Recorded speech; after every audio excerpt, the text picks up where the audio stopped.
हिजाब वाली लड़कियां टॉप कर रही हैं, जिन्हें आपने टारगेट बनाया था। उन्होंने कहा था जुबान से तो नहीं बोलूंगी, लेकिन अपना काम ऐसा कर जाऊंगी कि लोग याद रखेंगे। अगर वही लड़की, जब आप जो है झुंड में लोग खड़े थे, आप इमेजिन कर सकते हैं कुछ भी हो सकता था, लेकिन उस लड़की ने बहुत हिम्मत दिखाई। और आज उस लड़की की हिम्मत और मेहनत है कि वो उसने कर्नाटक में टॉप किया। और आज जो है ना, ये हमारे अनपढ़ जो प्रधानमंत्री है, जिसको 3 का पहाड़ा नहीं आता, उसको भी उस बच्ची ने पहाड़ा पढ़ा दिया। पर हर तरह से लोगों ने इस चीज़ को नकारा है कि बहुत हो गया, हिंदू मुस्लिम बहुत हो गया, मंदिर मस्जिद दरगाह ये भी बहुत हो गया। आप या तो बात करेंगे तो डेवलपमेंट की करेंगे। जिस सिटी की तरफ लोग स्मार्ट सिटी बन थी, लोग अपना आईटी के लिए भागते थे, लोग टेक्निक्स के लिए भागते थे, जो एक ब्रांड बन रही थी, वहाँ आप ऑरेंज गमछे, तिलक और बजरंग दल, जो मैंने कभी भी नहीं सुना, ये चीज़ मान रहे थे कि लगातार जो है जिस तरह से एमनेस से बढ़ाया जा रहा था, हिंदू मुस्लिम हिजाब, और जिस तरह से छोटी छोटी बच्चियों को आप टारगेट कर रहे थे, लोगों ने उसको देखा। उस टाइम तो शायद जनता ने रिप्लाई नहीं किया, लेकिन उन्होंने इंतजार किया कि जब मैंडेट आएगा तब हम आपको बताएंगे कि हम क्या सोचते हैं कि हमारा शहर, हमारा जो राज्य है वो किस तरह का होना चाहिए। क्या आपको लगता है कि हिजाब एक बड़ी वजह बना है भारतीय जनता पार्टी के हारने की? बिल्कुल बिल्कुल, क्योंकि उन्होंने एक पिन किया है ना, और किसे किया है? एक वुमन्स को किया है, लड़की को किया है।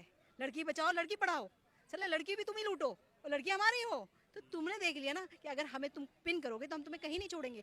एक दो बच्चों पे वो रुकता होगा, तो जनसंख्या जो है उसको किसी एक धर्म विशेष से जोड़ देना, ठीक है। और ये जो कर्नाटक की लड़कियां थी ना, जिन्हें आप पहले हिजाब में दबा रहे थे, फिर आपने कोशिश की कि उनको बच्चा पैदा करने की मशीन जो है वो बताया जाए, ताकि उनका जो ईगो, उनके इमोशंस हर्ट हो, और दूसरी तरफ जो बाकी लोग हैं वो उसका मजाक उड़ाते हुए उनको उसके विपक्ष में वोट करें। 3 तलाक तो मुस्लिम महिला, बच्चा पैदा करना तो मुस्लिम है। और मुख्यमंत्री की बात करूं तो वो औरतों को ऐसे ताड़ते हैं कि फटी हुई जींस में कहां से कितना दिख रही है, अंदर तक स्कैन कर जाते हैं। तो उनको यही नहीं पता कि ताड़ना कहाँ है। अरे कम से कम अपनी पार्टी को ताड़ते, कुछ तो रिजल्ट आता। तो कर्नाटक में कांग्रेस पूर्ण बहुमत की तरफ बढ़ रही है। खुशी और जश्न का माहौल एआईसीसी में है। हमारे साथ निकिता जी हैं, मलका जी हैं, इनसे हम बात करते हैं। और जिस तरह से इनके हाथ में आप देख सकते हैं गदा है, ये वही गदा है जो पूरे कांग्रेस में, कर्नाटक में कांग्रेस के तमाम लोगों ने इस पर बयान दिए। और साथ ही साथ बयान की शुरुआत तब से हुई जब बजरंग बली का मुद्दा उठा और प्रधानमंत्री नरेंद्र मोदी ने खुद अपनी रैलियों में बजरंग बली के नारे लगाए। लेकिन सवाल ये है कि आखिर जीत के बाद क्या ये मान लिया जाए कि बजरंग बली ने जो भ्रष्टाचार की नली है वो तोड़ी है, क्योंकि यही बयान जो है वो खड़गे जी ने दिया था। निकिता जी, किस तरह से देखती हैं? सबसे पहले तो मुबारकबाद आपको, क्या कहना चाहते हैं? देखिए, मुझे लगता है कि ये मुबारकबाद सिर्फ कांग्रेस के लिए नहीं होनी चाहिए या दिल्ली कर्नाटक के लोगों के लिए नहीं है। ये उन लोगों की जीत है जो ये चीज़ मान रहे थे कि लगातार जो है जिस तरह से एमनेस से बढ़ाया जा रहा था, हिंदू मुस्लिम हिजाब, और जिस तरह से छोटी छोटी बच्चियों को आप टारगेट कर रहे थे, लोगों ने उसको देखा। उस टाइम तो शायद जनता ने रिप्लाई नहीं किया, लेकिन उन्होंने इंतज़ार किया कि जब मैंडेट आएगा तब हम आपको बताएंगे कि हम क्या सोचते हैं कि हमारा शहर, हमारा जो राज्य है वो किस तरह का होना चाहिए। और कर्नाटक की जीत ने एक चीज़ बहुत अच्छा मैसेज जो दिया है वो ये है कि भारत जोड़ो यात्रा पूरी तरह से सफल हुई है। और जिस तरह से अलग अलग तरह के वो अटरम शटरम से बयान नरेंद्र मोदी, अमित शाह या बाकी नेता इनके दे रहे थे, उससे भी समझ में आ रहा था कि इनको पहले से ही पता था कि हम कितनी बुरी तरह से हारने वाले हैं। अच्छा, जो बयान थे उनको देखकर क्या लगता है? क्योंकि आप पर ये आरोप लग रहे थे कि बजरंग बली को ताले में बंद करने का प्लान कांग्रेस ने कर। देखिए, मुझे ऐसा लगता है कि जनता ने राम जी तक तो सोचा था कि चलो मंदिर है तो वो राम जी से रिलेटेड था, वहाँ आपने राम के लिए बर्दाश्त कर लिया। लेकिन आज की डेट में हम जितने हिंदू हैं, हम लोगों में ये माना जाता है कि अकेले जीवित भगवान जो हैं वो हनुमान जी हैं। तो हनुमान जी का जहाँ आपने नाम लिया, जहाँ से मंचों से आपने उन्हें वो करना शुरू किया कि बजरंग बली को जो है तालों में बंद कर दिया जाएगा या इस तरह से कुछ, बजरंग बली ने खुद ही आके बता दिया कि तुम्हारे कहने से कुछ नहीं होता। तुम और किसी के नाम पे पिछली बार नाम ले रहे थे तो मेरे ईष्ट का नाम था, तुम राम का नाम ले रहे थे, मैंने कुछ नहीं कहा। लेकिन जब तुम बजरंग बली यानी मेरे लिए बोलोगे तो मैं अपना जवाब देने खुद आऊँगा। और ये जो हार जो भाजपा की है, ये इसी का नतीजा है कि वो खुद को भगवान से बड़ा मानने लगे थे। तो कह सकते हैं कि दुर्योधन को जिस तरह से और भीम को जिस तरह से शिक्षा गदाधारी कहा जाता था, उनकी शक्ति का इस्तेमाल करते थे, ये शक्ति जो है वो ये लोग ले नहीं पाए। और सीधी तरीके से बजरंग बली ने ये मैसेज दिया कि हम अपनी लड़ाई खुद लड़ेंगे, राम जी के लिए तुम लड़ रहे थे कोई बात नहीं, हम अपनी लड़ाई खुद लड़ेंगे। और उन्होंने चारों खाने चित्त किया है। अच्छा, क्योंकि आपका मुद्दा भी कर्नाटक में खूब उठाया गया और बजरंग दल पर बैन की वजह भी शायद वही वजह, क्योंकि यूनिवर्सिटी में जाकर के हंगामा करना और हिजाब पर बवाल काटना। अब क्या लगता है कि क्या वाकई अब बैन हो जाएगा? बिल्कुल नहीं होगा। किस संविधान में लिखा है कि हिजाब पहन के हम यूनिवर्सिटी में नहीं हिजाब जा बैन की बात सकते? नहीं वो कर रहे बजरंग दल पे बैन की बात कर रहे हैं कि बजरंग दल पे बैन होगा कि नहीं होगा, और ज़रूर होगा। बिल्कुल होना चाहिए। हिंदू मुस्लिम आप अलग नहीं कर सकते ना। हम जब मिले थे मुझे नहीं पता था कि ये कौन है, इन्हें नहीं पता था, ये तो मुझे सरदार नहीं समझती थी, इन्हें तो बाद में पता पड़ा कि मैं मुसलमान हूँ। तो कहीं तो लिखा ही नहीं है कि हम अलग हैं, हम तो एक ही है ना। बजरंग दल को बैन होना चाहिए, हर उस पार्टी को बैन होना चाहिए, हर उस लफ्ज़ को बैन होना चाहिए, हर उस वर्ड को बैन होना चाहिए जो हम में फूट डालता है। क्या आपको लगता है कि हिजाब एक बड़ी वजह बना है भारतीय जनता पार्टी के हारने की? बिल्कुल बिल्कुल, क्योंकि उन्होंने एक पिन किया है ना, और किसे किया है? एक वुमेन्स को किया है, लड़की को किया है। लड़की बचाओ लड़की पढ़ाओ, चले लड़की भी तुम ही लूटो और लड़की हमारी हो। तो तुमने देख लिया ना कि अगर हमें तुम पिन करोगे तो हम तुम्हें कहीं नहीं छोड़ेंगे। अभी तो कर्नाटक से मार गिराया है ना, भगाया है। अभी देखो आगे क्या क्या करते हैं हम, क्योंकि वुमेन्स है, हिजाब है, कहीं भी हम कुछ भी पहन सकते हैं। ये हमारे संविधान में हमें इतनी फ्रीडम है, क्योंकि हम इंडियन है, हिंदुस्तानी है, हमें रोकने कोई नहीं रोक सकता कि हम क्या पहन सकते हैं।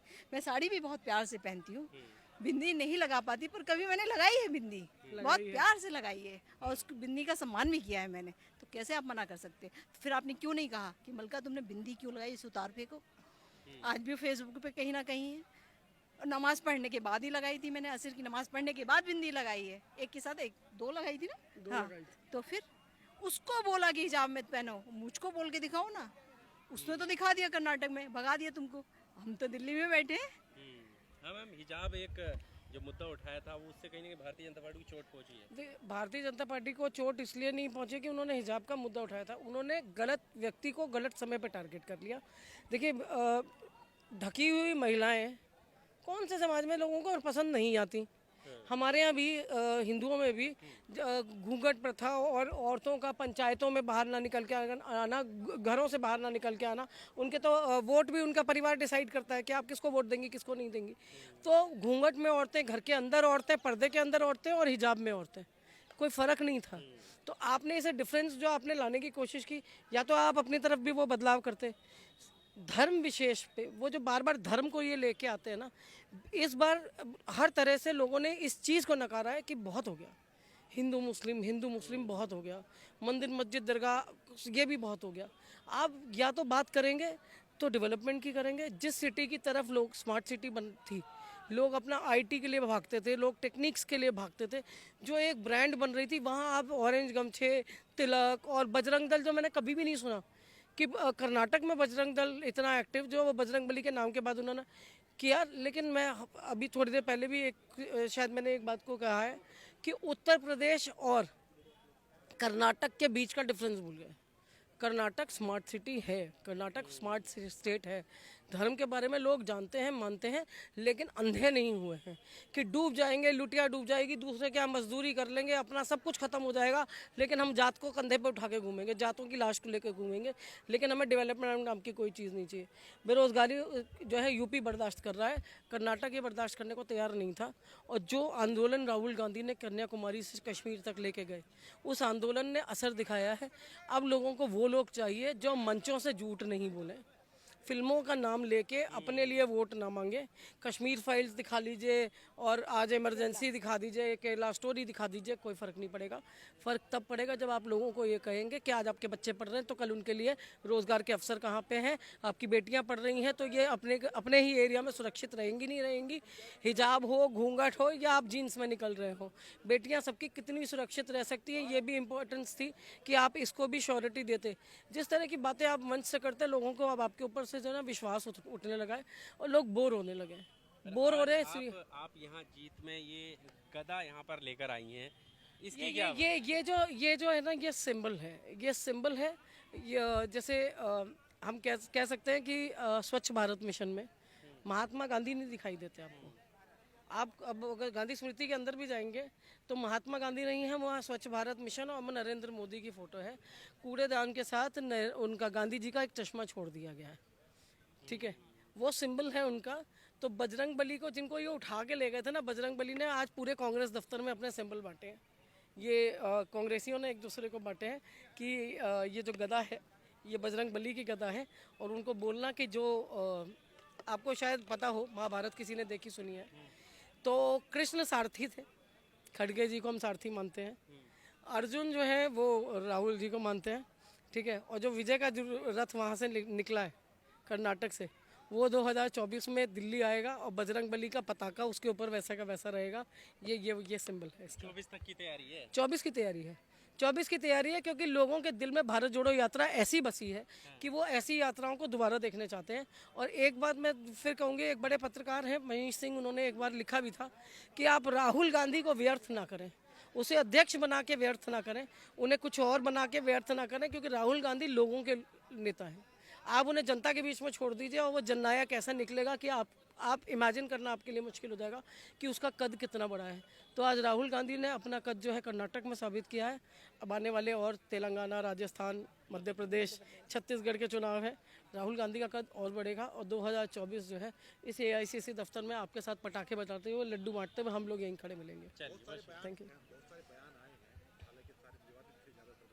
एक बयान तो बेहद विवादित था, इसमें असम के मुख्यमंत्री ने कहा कि हम मुस्लिम बेटियों को बच्चा पैदा करने की मशीन नहीं बल्कि डॉक्टर बनाना चाहते हैं।